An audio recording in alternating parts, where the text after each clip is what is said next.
Hello everyone, my name is Satyam Shivaach and I am working as a legal intern with LEXIS and Company. And in this video, we will discuss about Article 20 of Indian Constitution. Every day in our daily life, we come across various new reports where someone is being accused of some offences. The basic question which every legal enthusiast face on coming across this issue is whether there is some sort of fundamental right or protection for the accused ones or the ones to be presented before the court for trial. Our great constitution makers must have also faced the same question and dilemma at the time of framing the constitution. Thus, to deal with the same, Article 20 was included in the Part 3 of the constitution. Article 20 of the constitution makes three clauses. In a similar sense, three clauses deal with the issue of unnecessary rather than desirable action by legislative, executive and implementing authority.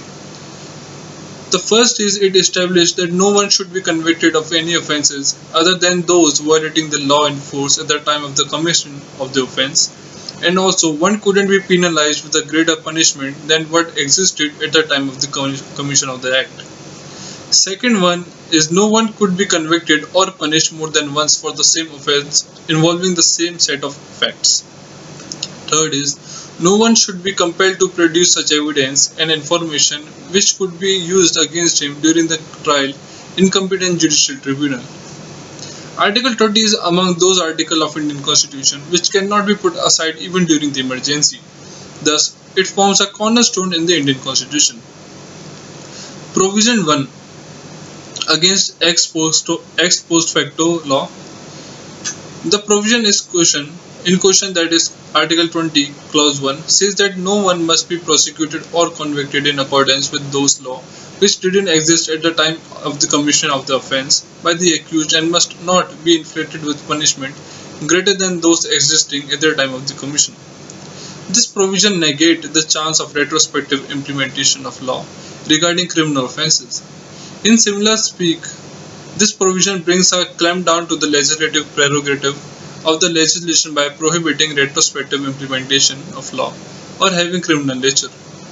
Though the legislation in India has authority to implement laws retrospectively, this clause prohibits the legislation to enact any criminal law retrospectively.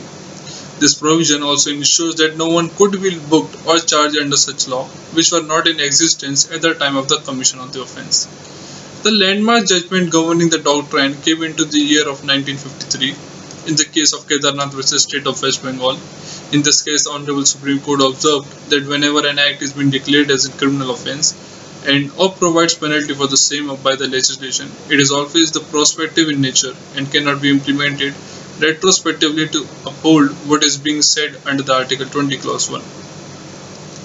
Now let's see double jeopardy under Clause 2 of Article 20. The doctrine of double jeopardy, which traces back to its origin to America's jurisprudence of punishment, means that no person can be prosecuted or punished twice for the same offences in subsequent proceeding. And Article 20 Clause 2, which reads that no one could be convicted and punished more than once for the same offence involving the same set of facts, guarantees against the multiple conviction and double jeopardy. In the case of Venkataraman versus Union of India, the Supreme Court of India established that the provision dealing exclusively with the judicial punishment and provides that no person is prosecuted twice by the judicial authorities. The most crucial landmark judgment came in the case of Maqbool Hussain versus State of Bombay, where a person accused was possessing some amount of gold which was against Lex Loci at the time, and the gold was confiscated by the custom authority. And later, when the person was prosecuted before a criminal court, the court was confronted with the question whether this amount to double jeopardy or not. But the Supreme Court observed that departmental proceeding, that is by the custom authority, in this case doesn't amount to trial by a judicial tribunal. Thus, the proceeding before the criminal court is not barred in the case of proceeding can go on. In a nutshell, departmental proceedings are independent of trial by the judicial court or tribunal. Now let's see prohibition against self-incrimination, that is Clause 3 of Article 20. Another foremost tool which provides the protection for the conviction of offences is prohibition against self-incrimination. The same is provided by the Constitution under Part 3. It describes that no one could be forced to utter or provide such information or evidence, orally or by documentary means which could be used against himself during the further trial procedure. Also, the term witness includes both oral and documentary evidence as held in MP Sharma vs. Satish Chandra. As held in the same case, however, there is no restriction where a search for document or seizure is being done by the authorities. However, the information and evidence produced voluntarily by the accused is permissible. Same could be admissible in the court under Section 27 of the Indian Evidence Act, and it doesn't violate Article 20 Clause 3. But it is upon the prosecution to find out whether the information provided is voluntarily or under compulsion. The rationale behind this is that the evidence must be in a form of communication, and the same reason the medical examination done during the course of a trial is permissible. This is why no narco-analysis test is frequently authorized to gather information and evidence and does not violate the provision under Article 20 Clause 3. Article 20 Clause 3 also lays down the person cannot be compelled to be a witness against himself in the case. This is also embodied in the American Constitution by the virtue of Fifth Amendment. Also, the authorities cannot compel the accused to produce evidence which can be used against him in the trial. Those evidence which can orally or documentary. However, an exception to the lies under Section 91 of the CRPC, which gives authority to the court or an officer to issue an order demanding documents that were under the possession of the accused.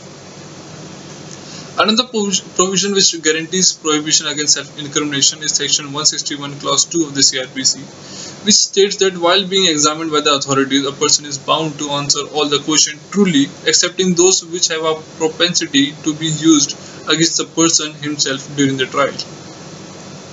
Thus, here we comes to the end of the settlement discussing Article 20 Clause 3 of the Indian Constitution and other provisions providing the prohibition of self-incrimination.